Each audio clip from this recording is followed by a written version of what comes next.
Hai teman-teman, jumpa lagi dengan saya Tri. Kali ini Tri mau menceritakan tentang kisah kerajaan Nusa Tembini. Ikuti ceritanya yuk. Zaman dahulu, di daerah pesisir selatan, di dekat Nusa Kambangan, masih berupa hutan belantara yang lebat dan penuh rawa-rawa. Di tempat itu masih terdapat binatang buas yang berkeliaran. Dan terdapat kerajaan siluman yang bernama Kerajaan Nusa Tembini. Kerajaan ini wilayahnya sangat luas, membujur dari timur ke barat. Kerajaan yang menghadap ke Pulau Nusa Kambangan ini dikelilingi dengan baluwanti pring ori pitung sap, rumpun bambu ori lapis 7. Kelebatan lapisan bambu itu menjadikan kerajaan ini sulit ditembus, sehingga musuh tidak dapat masuk ke kerajaan tersebut. Kerajaan itu dipimpin oleh wanita yang sangat cantik jelita.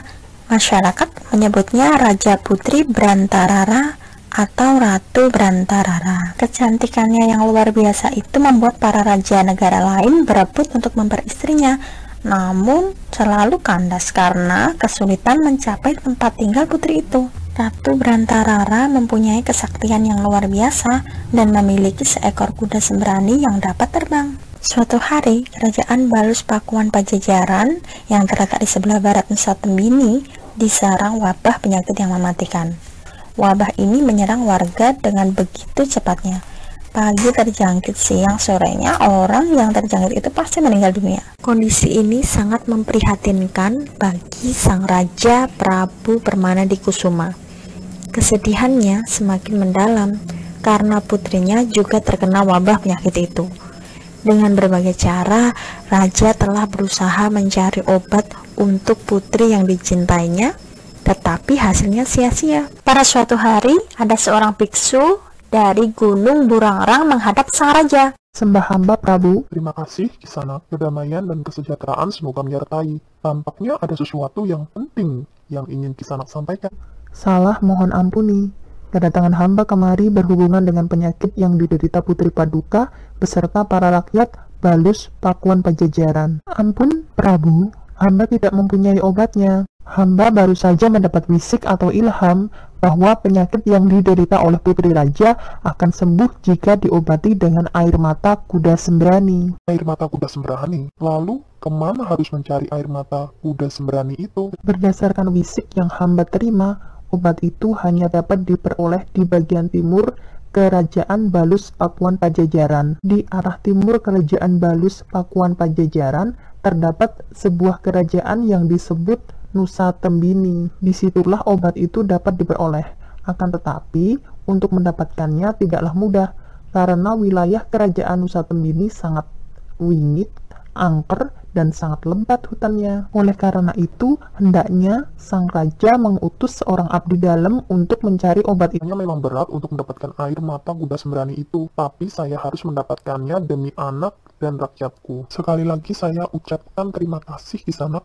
Semoga perjalanan Kisanak selalu dalam lindungannya. Benar Prabu, kalau begitu hamba mohon diri untuk melanjutkan perjalanan hamba. Biksu itu kemudian pergi meninggalkan Prabu Permanadikusuma dan kerajaan Balus Pakuan. Ia melangkah dan terus melangkah ke arah matahari terbit.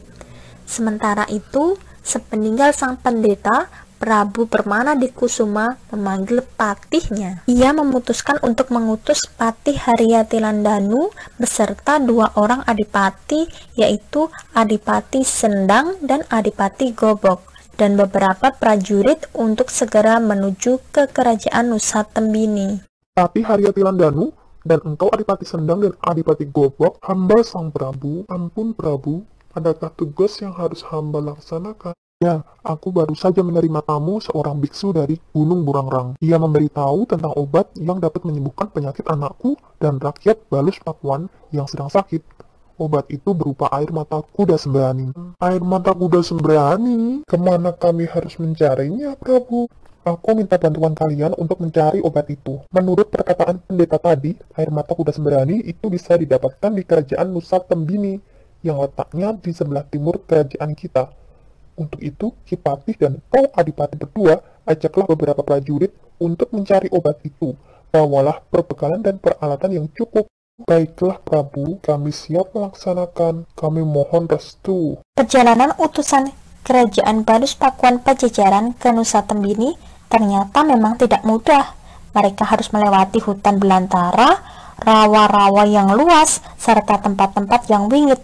Namun tekad para utusan itu tidak pernah surut demi untuk mencari obat bagi rakyat Balus Pakuan Pajajaran dan putri raja. Ketika rombongan utusan itu sampai di Nusa Tembini, mereka melihat adanya kekuatan yang begitu kukuh melindungi kerajaan tersebut.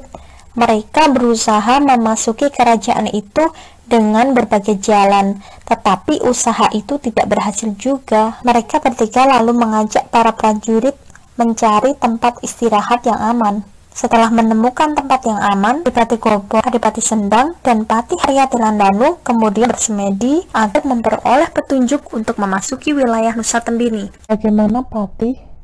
Kita sudah mencoba segala cara, tetapi tetap saja kita tidak dapat menembus benteng bambu ini. Ya, memang kita sudah berusaha, tapi tetap saja gagal. Kita tidak boleh menyerah.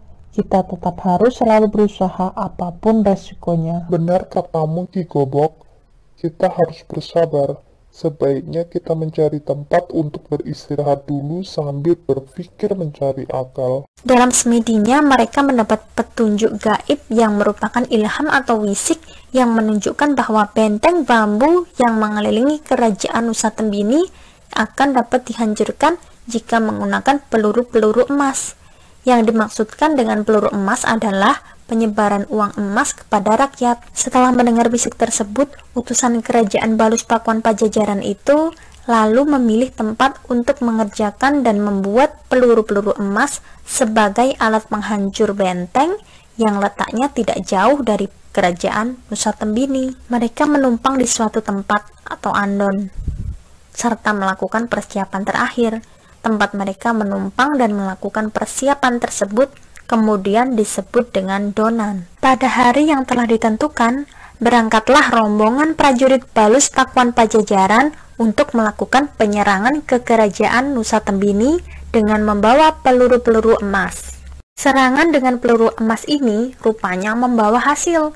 Para kaula Nusa Tembini sangat heran melihat benda-benda yang berkilauan di sela-sela rumpun bambu. Mereka tertarik untuk mencari benda-benda itu dengan menebangi rumpun bambu. Pada saat itu, di kerajaan Nusa Tembini, tiba-tiba ada prajurit mata-mata yang datang tergopoh-gopoh. Sembah hamba Ratu. Ada apa, Ki? Ratu, bala tentara Pajajaran menyerang negeri kita. Mereka sudah berhasil memasuki kerajaan. Mendengar hal itu, Ratu Brantarara segera menaiki kuda sembraninya untuk menghadapi prajurit Balus Pakuan Pajajaran itu. Namun prajurit Nusa Tembini terdesak dan dapat dikalahkan. Prajurit Balus Pakuan Pajajaran berhasil masuk ke istana. Melihat keadaan itu, Ratu Brantarara lari meloloskan diri bersama kuda sembraninya. Sesampainya di dalam kerajaan, Patih Haryatilandanu melihat sosok seorang wanita yang cantik jelita. Melihat wanita itu, sang patih ingin sekali mengejar dan memegangnya. Namun, sebelum keinginannya itu tercapai, wanita itu lenyap berubah menjadi golek kencana atau boneka emas yang berkilauan. Pancaran kilauan boneka itu menyebabkan mata sang patih silau dan menjadi buta. Jadi gagallah utusan Balus Pakuan Pajajaran untuk mendapatkan air mata kuda sembrani. Oleh karena itu, mereka kemudian menetap di daerah Nusa Tembini. Di tempat itu pula lah Patih Haryatilandanu dan para pengikutnya akhirnya meninggal dunia. Patih Haryatilandanu dikuburkan di Gunung Batur. Sekarang Gunung Batur terletak di Desa Selarang, Kecamatan Kesugihan. Para pengikutnya dikuburkan di sebelah tempat yang disebut makam Adipati Gobok. Sekarang terletak di selatan Jalan Jenderal Sudirman, tidak jauh dari Pasar Seleko. Sedangkan Adipati Sendang dikuburkan di Pringca, Desa Donan. Sekian cerita rakyat dari Tri. Tunggu cerita rakyat berikutnya ya. Jangan lupa subscribe.